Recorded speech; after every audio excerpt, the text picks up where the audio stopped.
Hi అందరికీ. నేను మీ స్వరాలి.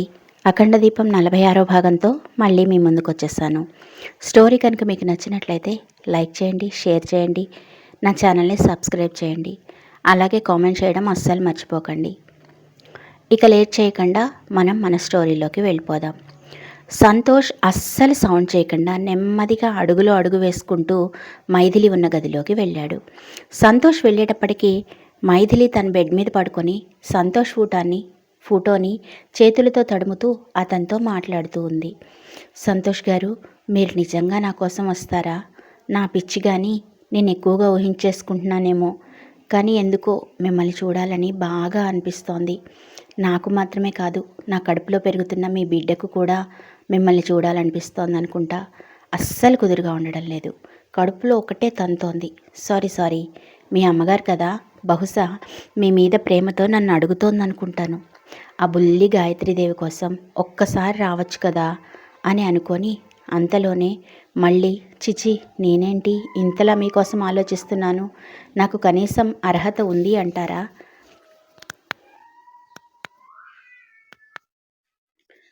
నేనెవరో మీరెవరో, కానీ ఈ తాళిబంధంలో ఏదో మ్యాజిక్ ఉంది అనుకుంటా.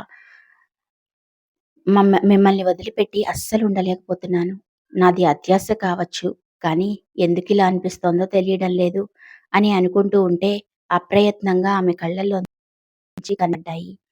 ఆమె అలా బాధపడడం చూస్తూ ఉంటే సంతోష్‌కి కూడా చాలా బాధగా అనిపించింది.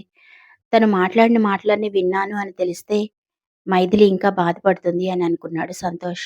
అందుకే అప్పుడే వచ్చినట్లుగా గొంతు సారుచుకొని అక్కడ నిలబడ్డాడు. మైథిలి ఒక్కసారిగా ఫోటోని దిండు కింద పెట్టేసి, సంతోష్ గారు, మీరు నిజంగానే వచ్చారా అంటూ సంతోష్ని చేతితో పట్టుకొని చూసింది. ఆమె తను కలలో ఉన్నానేమో అనుకొని అలా ప్రవర్తించింది. మైథిలిని ఇంకొంచెం ఆట పట్టిద్దామనే ఉద్దేశంతో, కావాలంటే ముద్దు పెట్టుకొని కూడా చూడొచ్చు అని కొంటెగా అన్నాడు సంతోష్. సంతోష్ అలా మాట్లాడతాడని మైథిలి అస్సలు ఊహించలేదు. అందుకే ఆమె సిగ్గుతో తల వంచేసింది. అంటే నేను నీ దగ్గరికొచ్చినట్లుగా కలలు కంటూ బతుకుతున్నావన్నమాట. ఇంతకీ నేనొచ్చినప్పుడు నువ్వేం చేస్తున్నావో నాతో చెప్పలేదు అని మరోసారి అడిగాడు సంతోష్. ఆ! పోండి సంతోష్ గారు, నేను సరదాగా అన్నానంతే. ఇంతకీ మీరెప్పుడొచ్చారు అని అడిగింది మైథిలి. నువ్వు నా ఫోటో పట్టుకొని ఏదో లోకంలో విహరిస్తున్నావు కదా, అప్పుడొచ్చాను. ఇంతకీ నీ కలలోకి వచ్చి నేనేం చేశాను? నువ్వింతవరకు నాకు చెప్పనే లేదు అని అడిగాడు సంతోష్. అంటే మొత్తం వినేశారా? అసలు నేనిప్పటిదాకా ఏం వాగానో నాకే గుర్తులేదు అని అయోమయంలో పడిపోయింది మైథిలి. భయపడకు, నేనేమీ వినలేదులే కానీ నన్ను రమ్మన్నావు, నేనొస్తే ఇలా నిలబెట్టే మాట్లాడేస్తున్నావు అని అలకగా అన్నాడు సంతోష్. అయ్యో సంతోష్ గారు, మీ ఇంట్లో మీకు మర్యాదలు చేయడమేంటి? రండి కూర్చోండి అని అన్నది మైథిలి. సంతోష్ తన చేతిలో ఉన్న మల్లెపూలు మైథిలి చేతికివ్వబోయాడు. మైథిలి కూడా వాటిని అందుకోబోతున్నంతలోనే ఆమె చెయ్యి పట్టుకొని వెనక్కి తిప్పి తనే చొరవగా ఆమె తలలో మల్లెపూలు పెట్టాడు సంతోష్. భర్త భార్య తలలో ఇలా మల్లెపూలు పెట్టాడంటే అర్థమేంటో తెలుసా అని ఆమె చెవిలో గుసగుసగా అడిగాడు సంతోష్. ఏమో, నాకు తెలీదు. మీకన్నీ తెలుసు కదా, మీరే చెప్పండి అని అన్నది మైథిలి. ఇప్పుడే చెప్పమంటావా? మళ్ళీ తర్వాత నన్నేమనకూడదు అని అన్నాడు సంతోష్. సంతోష్ అంత గట్టిగా అంటున్నాడు అంటే అది ఖచ్చితంగా తనని ఇబ్బంది పెట్టే విషయమే అయ్యుంటుంది అని అనుకుంది మైథిలి. వద్దులేండి, ఇప్పుడు నాకేమీ చెప్పొద్దు. ఇంతకీ ఏమైనా తిన్నారా లేదా అని అడిగింది మైథిలి. ఎప్పుడు ఈ తిండిగోల ఏంటి? సరదాగా మొగుడొచ్చాడు, కొంచెంసేపు కూర్చుని కబుర్లు చెప్దామని లేదా నీకు అని అన్నాడు సంతోష్. మైథిలి ఏదో మాట్లాడబోయి మధ్యలోనే ఆపేసింది. మైథిలి ఏ విషయం గురించి మాట్లాడబోయిందో సంతోష్ ఊహించగలిగాడు. గుడ్. నాకు కోపం వచ్చే విషయం అని తెలిసిన వెంటనే ఎప్పుడైనా సరే ఇలా ఆగిపోవాలి, అర్థమైందా అన్నాడు సంతోష్. బుద్ధిగా తల ఊపింది మైథిలి. సరే, ముందు వెళ్ళి ఆ డోర్ వేసిరా పో అని అన్నాడు సంతోష్. సంతోష్ గారు, ఇప్పుడు నిన్ను డోర్ వేస్తే అందరూ ఏమనుకుంటారు అని బయట కొంగును వేలుతో మడతలు వేస్తూ టెన్షన్‌గా అన్నది మైథిలి. ఇప్పుడిక్కడ వాళ్ళందరూ తెగ ఊహించుకునేటంతగా ఏమీ జరగదులే కానీ, ముందు నేను చెప్పిన పని చెయ్యి, డోర్ వేసిరా పో అన్నాడు సంతోష్. సంతోష్ అలా ధైర్యం చెప్పడంతో మైథిలి వెళ్ళి డోర్ వేసొచ్చి సంతోష్ ఎదురుగా నిలబడింది. ఈ మంచం మీద ఇంకా చాలా ప్లేస్ ఉంది, కూర్చోవచ్చు అని అన్నాడు సంతోష్. మైథిలి ఇబ్బందిగా మంచానికి ఒక పక్కగా ఒదిగి కూర్చుంది. ఇప్పుడు నేను నిన్ను ఏదో ఒకటి చేసిందాకా నువ్వు ఊరుకునే లేవు కదా, నా గురించి చాలా ఎక్స్‌పెక్టేషన్స్ పెట్టుకుంటున్నట్టున్నావు అని నవ్వుతూ అన్నాడు సంతోష్. ఛీ! అలాంటిదేమీ లేదు సంతోష్ గారు అంటూ సరిగ్గా మంచం మీద కూర్చుంది మైథిలి. సంతోష్ తన మొబైల్ బయటికి తీసి ఒక నంబర్‌కి వీడియో కాల్ చేశాడు. కొద్దిసేపు రింగ్ అయిన తర్వాత అవతలి వాళ్ళు ఫోన్ లిఫ్ట్ చేశారు. స్క్రీన్ మీద భూపతి గారు కనిపిస్తూ ఉండడంతో మైథిలి చాలా ఆశ్చర్యపోయింది. ఎందుకంటే ఆయన చాలా హెల్తీగా ఉన్నారు. ఆయన చూసి నమస్కారం చేస్తూ బావున్నారా అన్నట్లుగా సైగ చేసింది మైథిలి.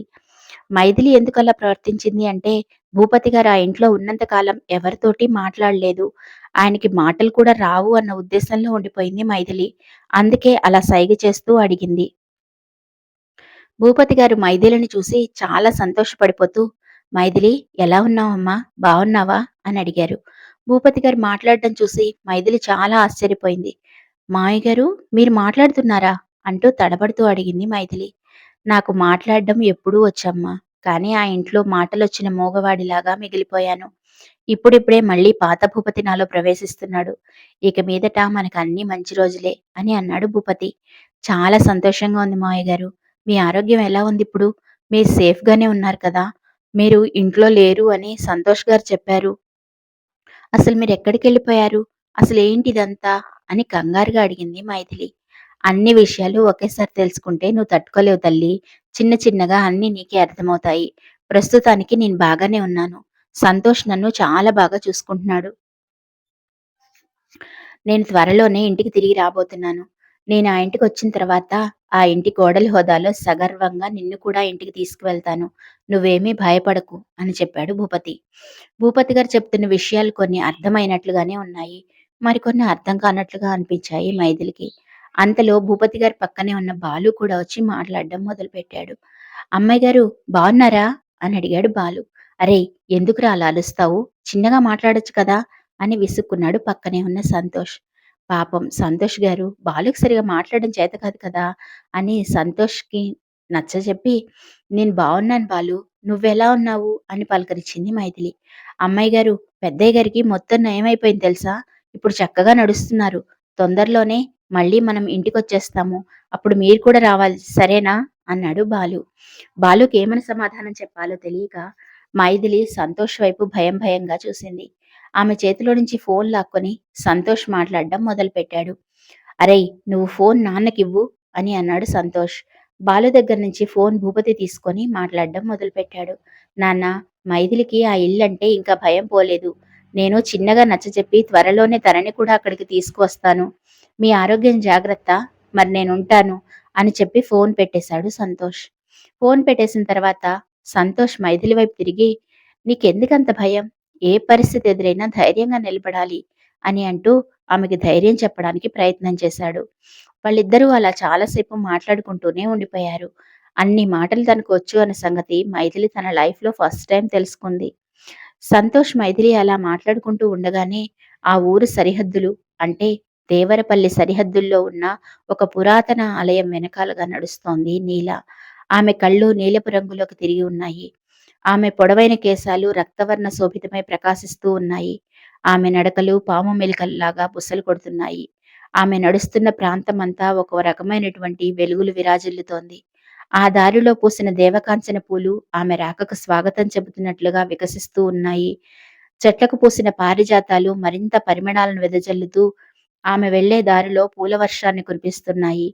సాధారణ మానవులు ఎవ్వరూ అడుగుపెట్టని ఆ ప్రదేశంలో ఒంటరిగా నడుస్తోంది నీల. సాధారణ మానవులెవరికీ తెలియని ఆ ప్రదేశంలో ఒంటరిగా నడుస్తూ వెళుతోంది నీల. ఆమె నడుస్తూ వెళుతున్న ప్రదేశం మొత్తం పచ్చగడ్డితో కళకళలాడిపోతూ ఉంది. ఒక రకమైనటువంటి వెలుగు ఆ ప్రదేశమంతా పరుచుకొని ఉంది. అకస్మాత్తుగా అక్కడ నెమళ్ళు నాట్యమాడడం మొదలుపెట్టాయి. జింకలు, కుందేలు పిల్లలు అన్నీ ప్రేమగా నీల దగ్గరికి వచ్చి ఆమెకి స్వాగతం చెబుతున్నాయి. అలా నడుచుకుంటూ నీల ఒక ఆలయం దగ్గరకు వెళ్లి ఆగింది. ఆలయం ముందు ఉన్న కోనేటిలో స్నానం చేసి ఆలయంలోకి ప్రవేశించింది నీల. ఆ ఆలయంలో నిలువెత్తు శివలింగం, దాని ముందు దీపం దేదీప్యమానంగా ప్రకాశిస్తోంది. నెమ్మదిగా నడుచుకుంటూ వెళుతున్న నీల క్రమక్రమంగా ఒక పాములాగా మారిపోయి శివలింగం ఎదుట నాట్యం చేయడం మొదలుపెట్టింది. కొద్దిసేపటి తర్వాత తిరిగి తను నీలలాగా మారిపోయి శివలింగానికి అర్చన అభిషేకాలు చేసింది. అభిషేకం పూర్తయ్యే సమయానికి శివలింగానికి వెనక ఉన్న ఒక కలుగులో నుంచి 2 పాములు బయటికి వచ్చాయి.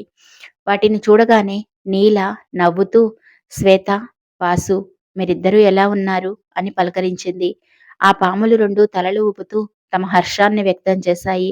శివుడికి అభిషేకించిన నీరు తీసుకొని నీల ఆ 2 సర్పాలపై చిలకరించింది. దానితో ఆ 2 సర్పాలు మానవ రూపాన్ని పొందాయి. శ్వేత, వాసు ఇద్దరూ కూడా పరమేశ్వరుడికి నమస్కారం చేసుకొని నీల వైపు తిరిగి మాట్లాడడం మొదలుపెట్టారు. "ఇంకా ఎన్నాళ్ళు నీల మనకు ఈ శిక్ష, ఈ పరీక్ష?" అని అడిగింది శ్వేత. "నువ్వు వెళ్ళిన పని ఎంతవరకు వచ్చింది మిత్రమా?" అని అడిగాడు వాసు. "ప్రస్తుతం నేను అదే పనిలో ఉన్నాను నేస్తాలు. త్వరలోనే మనకు శాప విమోచనం అవుతుంది. కొంచెం ఓర్పుగా ఉండండి. దైవ కార్యం నిర్వర్తించడం కోసం నా ప్రయత్నం నేను చేస్తున్నాను. గాయత్రీదేవి ఆ మైథిలి గర్భంలో ఊపిలి పోసుకుంటోంది. త్వరలోనే మనకు శాప విమోచనం అవుతుంది. మనతో పాటు ఆ వంశానికి ఉన్న శాపాన్ని కూడా తొలగించడానికి గాయత్రీదేవి మళ్ళీ పుట్టబోతోంది. ఈలోపు కొన్ని దుష్టశక్తులు ఆమె ఆగమనాన్ని అడ్డుకోవడానికి ప్రయత్నం చేస్తాయి. వాటి బారి నుంచి ఆమెను కాపాడడం నా ప్రస్తుత కర్తవ్యం" అని చెప్పింది నీల. "చాలా మంచి మాట చెప్పావు నీలాంబరి. గాయత్రీదేవి తిరిగి పుట్టబోతుంది అన్న మాట వింటుంటే చాలా సంతోషంగా ఉంది. కానీ ఆ కర్కోటకుడి నీడ ఆమె మీద పడడానికి వీల్లేదు.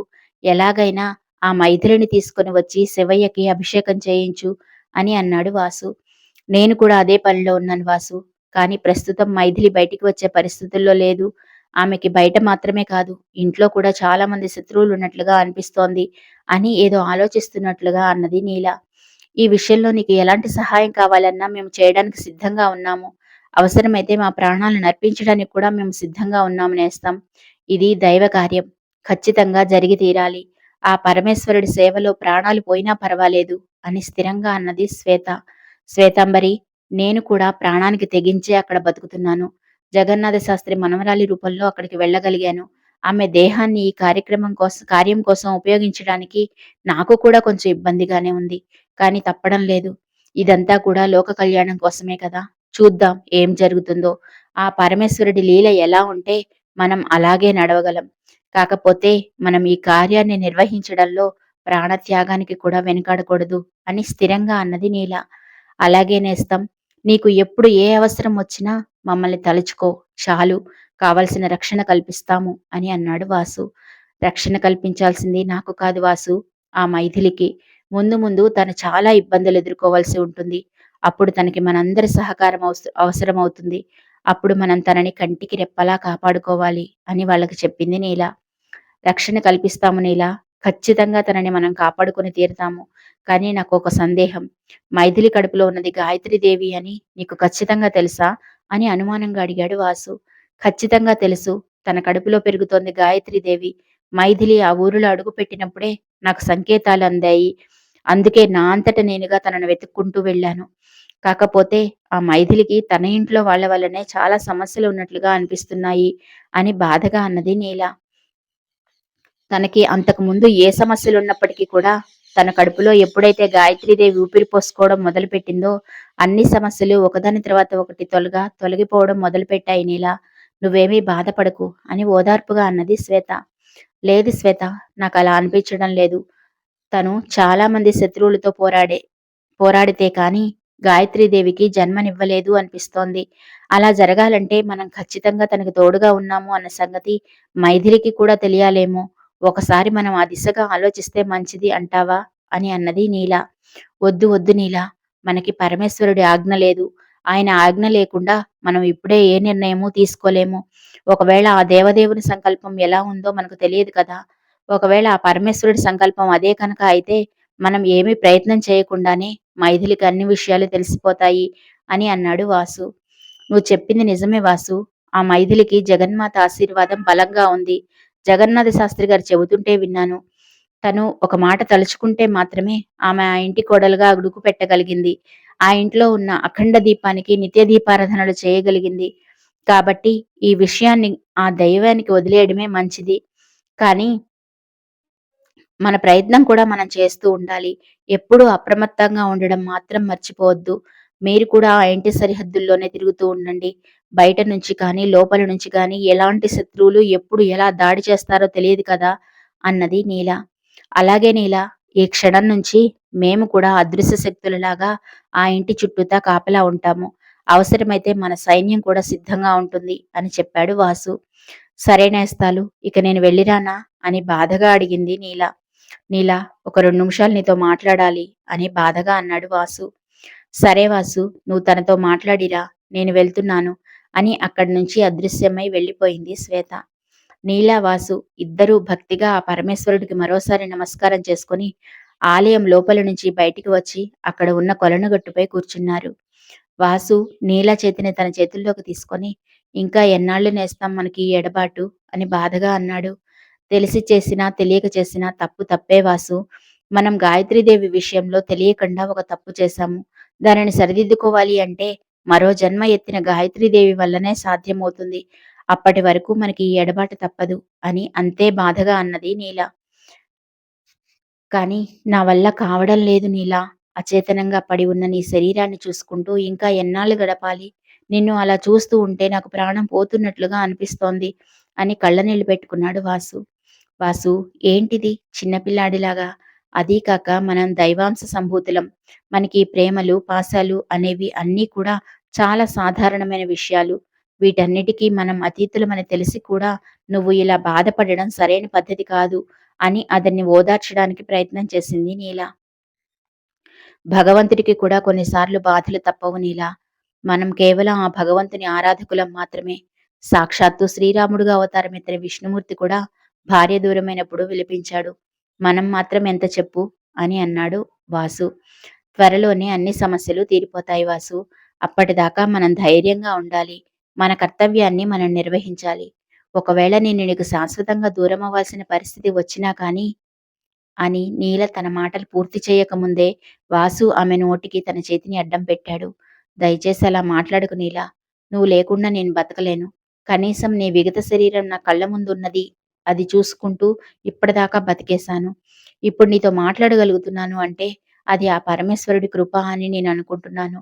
ఈ మాత్రం అదృష్టాన్ని నాకు కల్పించిన ఆ పరమేశ్వరుడు నిన్ను నాకు దూరం చేస్తాడు అని నేను అస్సలు అనుకోవడం లేదు అని బాధగా అన్నాడు వాసు.